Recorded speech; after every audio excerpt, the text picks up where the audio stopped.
We're going to be in the book of Romans, chapter 2, verse 21 is where we're going to be specifically. But as you guys are turning there, I want to put something in your head real quick, okay? I want you to think about someone throughout your life. It can be all the way back from when you were a kid or all the way till you were a teenager, whenever it was. I want you to think of somebody in your life who had a drastic impact on it. And what I mean by drastic impact is somebody who was a true representative, there you go, of Jesus in your life, okay? Somebody who, when you think of them, you're just like, man, that person just, they radiated Christ, okay? That's the idea that I want you guys to have. And I'm going to tell you a story about a guy named Max while you're thinking of this person, okay? So there's a guy named Max. He's a very well-known guy in the area in which he lived. His neighbors loved him. His family obviously loved him and everything, and he was just such a valuable member to the congregation. Anytime they needed something done, they could call on Max, and Max was there instantly. He was there, ready to help, ready to do whatever. First guy to show up, last guy to leave. That kind of personality.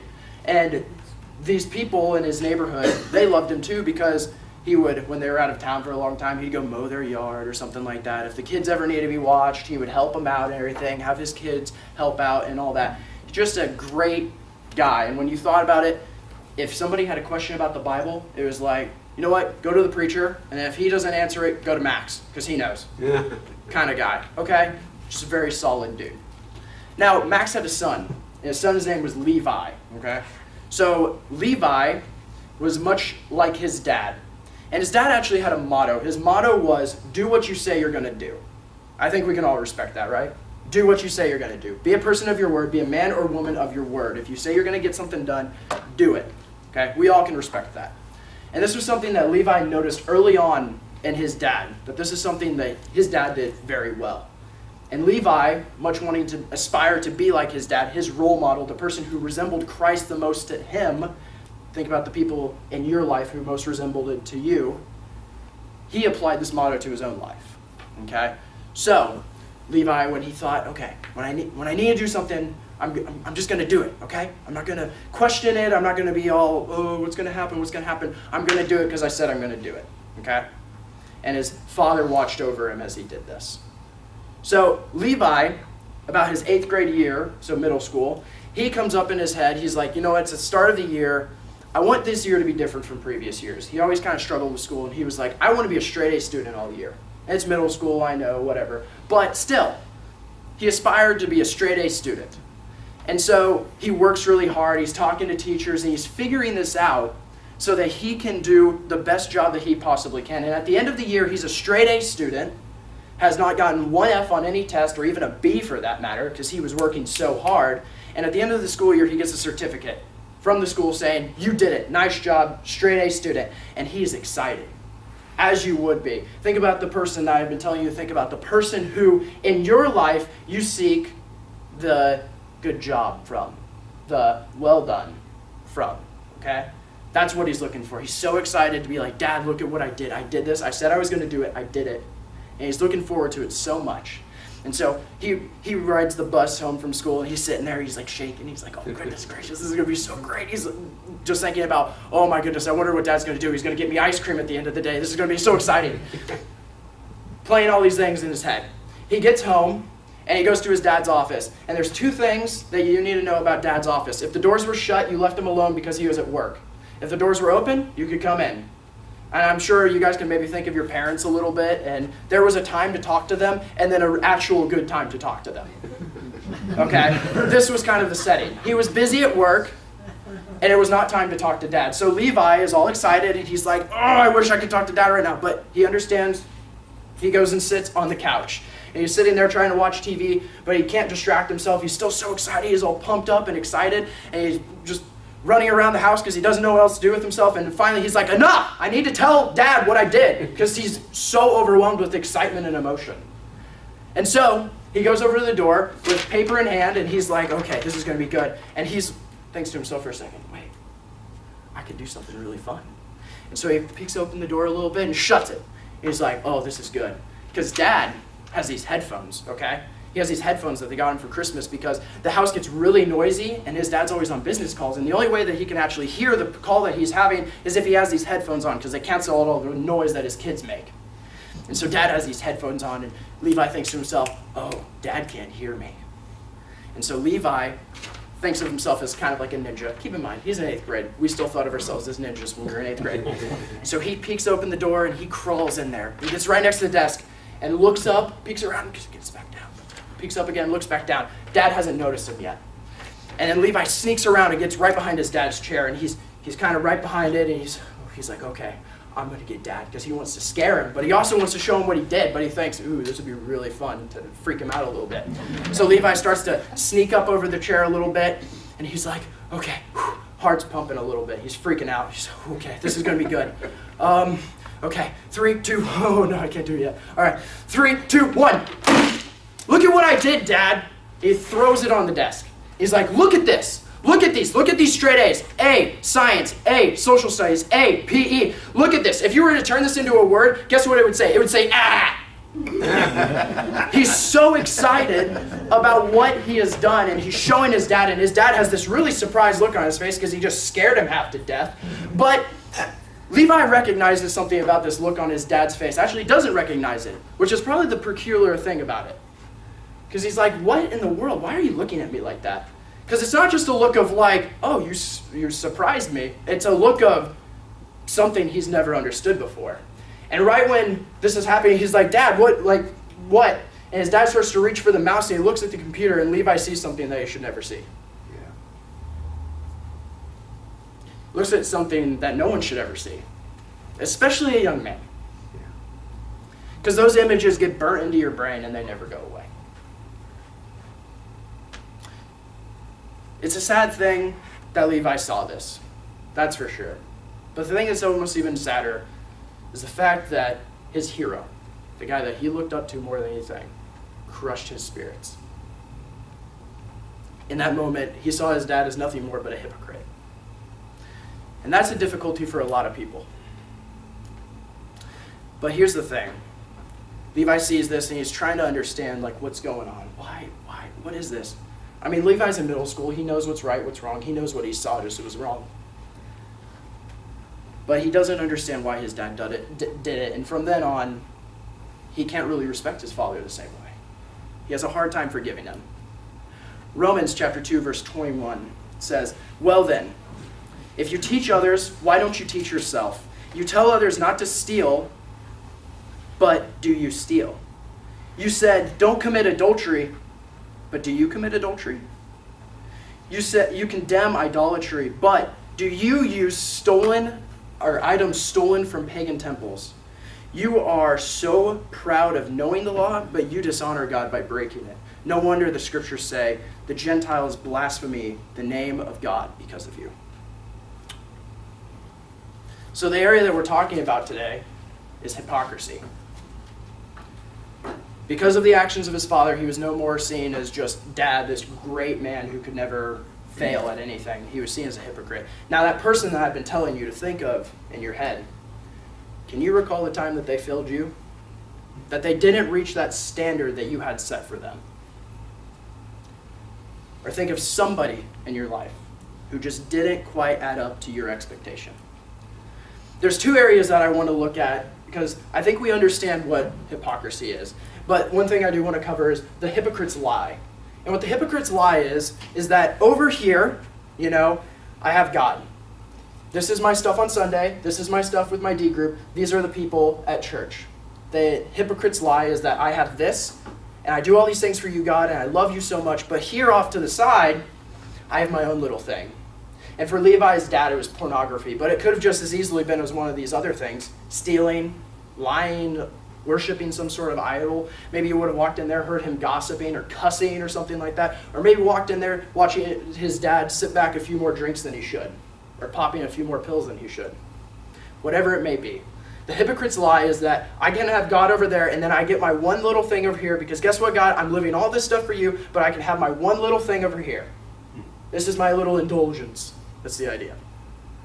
But here's the thing. What are we told in Scripture? We're told that light has nothing in common with darkness. We're also told that you can only serve one master.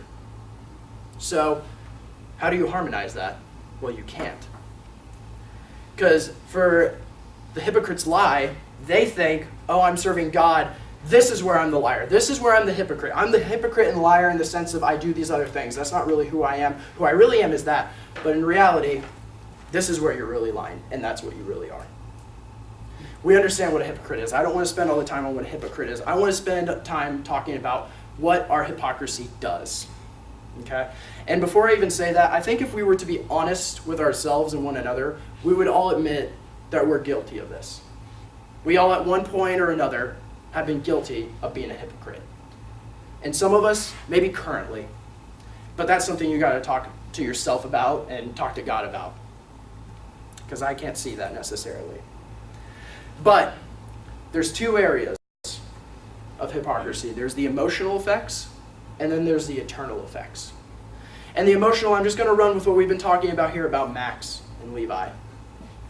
Levi is obviously hurt by this. And if you think of the person who didn't hit that standard, didn't fill that void in your life where you're like, okay, this is what Jesus is, this is what God is, and then they fall short, and then it ruins that view. Did it not affect you emotionally?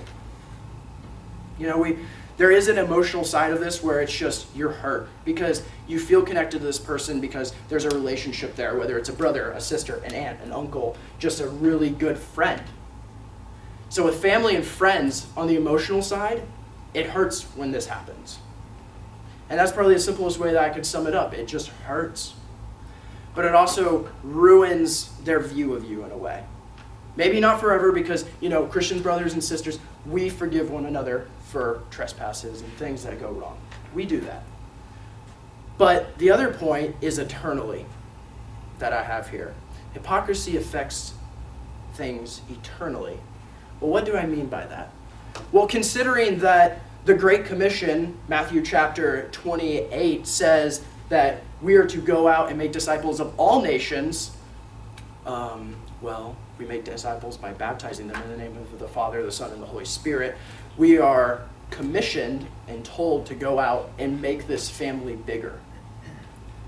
So eternally, how do we make this family bigger? Well, we're also told that this baptism is for the forgiveness of sins. Well, can you go into heaven if your sins aren't forgiven? No. So, we're told to go out and make this family bigger. So, in that aspect, there is an eternal consequence for if we do not, or if we portray it wrong. But the other thing that I want to focus on with this is, and I guess this is for the sake of fairness, but honestly, why are we expecting there to be fairness towards us? But think about it this way. People, non-Christians, since this is what we're talking about eternally, non-Christians and all that, their perception of Christians, if you were to go on Google and Google Christian hypocrites, you will get right under 1 million results in under a second. These are different blogs, different sites, different articles that people have written about Christians who are hypocrites. And the idea with non-Christian people is that, okay, you're telling me that I need to live this way of life, but you yourself can't even do it. So that means your God, that means your Bible, that means everything that you're trying to throw my way is wrong. Which honestly, that's a very naive statement. And like I said, this is for the sake of fairness, but obviously don't expect fairness when you're talking to a non-Christian about this. But for the sake of fairness, that's the same thing as you or a loved one of yours getting cancer and you saying, you know what, I'm not going to trust what the medical field says because there's a couple crummy doctors I know of. You're not going to trust a doctor who's going to heal your loved one or yourself of lung cancer because they smoke. But yet, we are attacked and said, your God's not real, your system's not real, because you can't live up to it. But isn't that the funny thing? We as Christians acknowledge that we can't live up to it. We acknowledge from the very beginning that we are trying to strive for something that is incapable for us to actually do. We're trying to meet the mark of Jesus, which honestly none of us can do, and even if we tried to start over, we wouldn't do. But that's the thing. That's for the sake of fairness, but when you're going into a world of non-Christians and you're trying to combat fairness with them, that's not really going to work. So what are we told as Christians to do? Well, we're told to resemble Christ. We're told to represent him. Okay? We're supposed to do this by our way of living. Just by our actions alone. We should be light in the darkness. Okay? And that is true. And I agree with that. But here's the thing. We as people will fail. So if we bring people to Christ just by our example alone, I think that's a good place to start.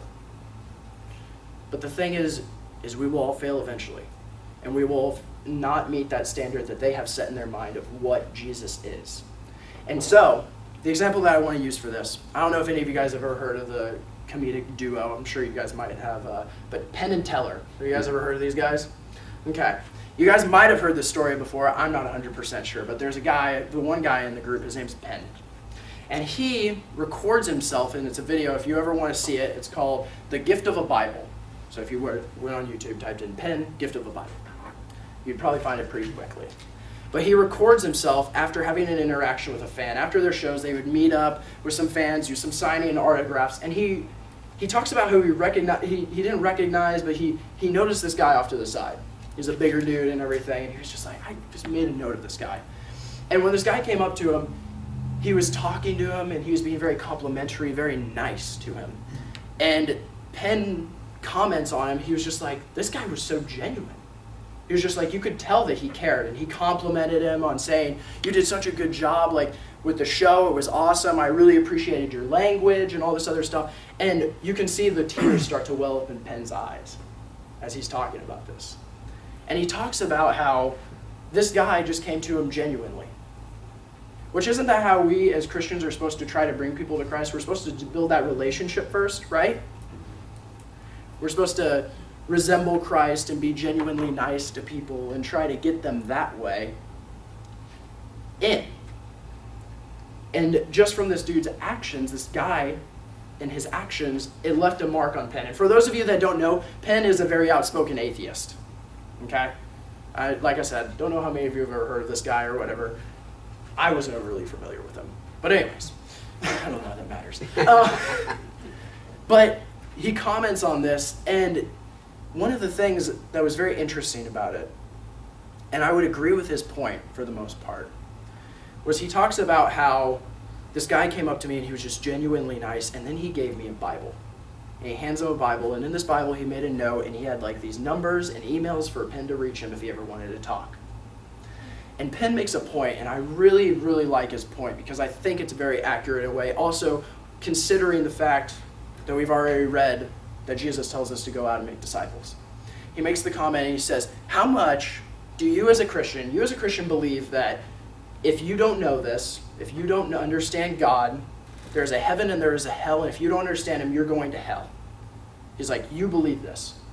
How much do you have to hate another human being to not share that with them? Mm. And I agree with that so much in a sense. But, you know, it's interesting too, because I consider what this man did for him. First of all, he represented Christ just by his actions. He just presented himself. And this guy was immediately drawn to him because of how he was acting. But then he gave him one of these. And I made my comment earlier about, you know, us bringing people to Christ just by our actions and the way we present ourselves is good. And if you can get them that way, that's fantastic. But there hits a certain point where you actually have to show them Jesus. And I mean, you can disagree with me if you want to, but I think God did a pretty good job of recording how Jesus was in this book. So, what are we as Christians told to do? We're told to go out and make disciples of all nations. And I think it's good that we represent Christ. But I think there hits a certain point where we need to acknowledge that we won't be able to live up to that standard constantly. And if us failing hurts that person's growth and their ability to accept Christ, because that's most of the atheist view. There's a song sung by a band called DC Talk. It's called What If I Stumble? And it has an opening monologue to it. And the opening monologue says, the single greatest cause of atheism in the world is Christians who acknowledge Jesus with their lips, but go out the door and deny him by their lifestyle. That is what a non-believing world simply finds unbelievable. And I agree with that so much. So, acknowledging that we're not perfect, acknowledging that we will fail and we have our struggles. And you know what? When we come together and we confess this, we understand that. But to a non-believing world, they just see us as hypocrites. So acknowledging that, there hits a certain point that in order to really show somebody Christ, It's good to do it with yourself first, but this is what you got to show them. You have to sit them down and show them this. And this is with non-Christians and old Christians alike, because here's the reality. When you actually share what God says about some stuff, what Jesus says about some stuff, it hurts. If you want to feel a little punch to the stomach, you should go to Matthew chapter 23 and look at what Jesus says about hypocrites, because he is not nice to them. But there hits a certain point where in that your presentation can only do so much, and then that's when you really need to show them Christ.